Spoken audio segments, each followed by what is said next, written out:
একটা পার্টিতে জয়েন করলাম, জয়েন করার পরে আমি হঠাৎ করে আবিষ্কার করলাম যে না এই পার্টিটা এরকম, তা তো না। সে সব কিছু জানতো, সে দেখে নাই হেফাজতের সময় কিভাবে হেফাজতের ইয়ে হয়েছে, বা 2014 বা 2018 সালের ইলেকশন কিভাবে রিগিং হয়েছে, সে তো খুব ভালো জানতো। জানার পরেও যখন এই পার্টিতে জয়েন করে না, তার আগের দিন কিন্তু আমি যখন লিখেছি, আমি লিখেছি হলো তার আগের দিন সে বলেছে যে পার্টিতে জয়েন করা তো ভুল না।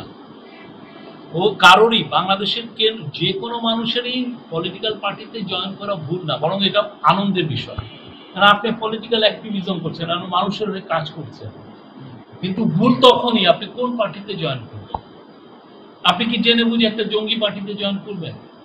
এটা তো আপনার ভুল না। আপনি জেনে বুঝে এমন একটা পার্টিতে জয়েন করতেছেন, সেই পার্টিটার হাতে রক্ত, সেই পার্টিটা ঘুমে জড়িত। আপনি এই যে মাগুরায় 2009 থেকে 2024 পর্যন্ত একটা ইলেকশন ঠিক হয়েছে? বান্ডেল থাকলে প্রতি সেনমানিতে টাকা বাঁচবে।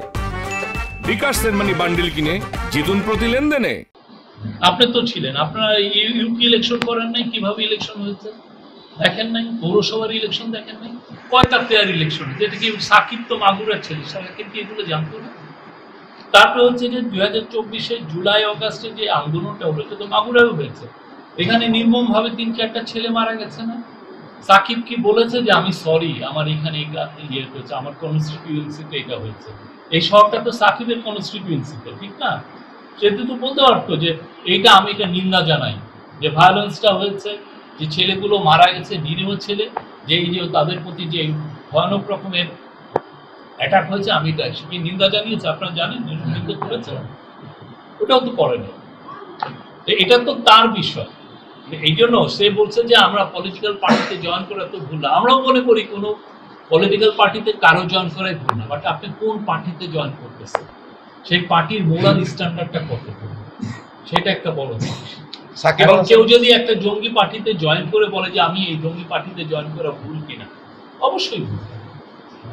আপনি যে কোনো ভায়োলেন্সে যাওয়াই তো আপনার ভুল। সাকিব আল হাসান যখন আওয়ামী লীগের ঢাল হিসেবে ওই নির্বাচন ব্যবহার, আপনি হতে দিবেন কেন?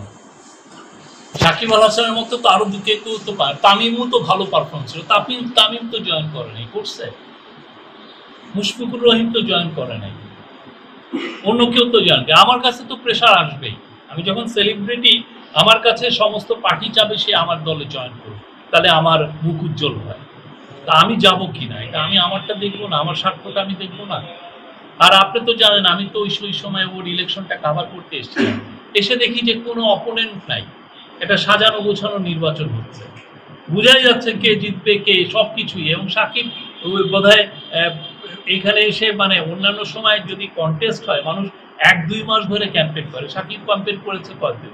2 দিন বা 3 দিন, এর বেশি তো না। কারণ সে জানে সে তার হয়ে ইলেকশনটা কেউ জিতিয়ে দিবে, এটা তো সাকিব নিজেও জানতো। এখন এই যে প্লাস আরো তো আমরা অনেক কিছু শুনেছি।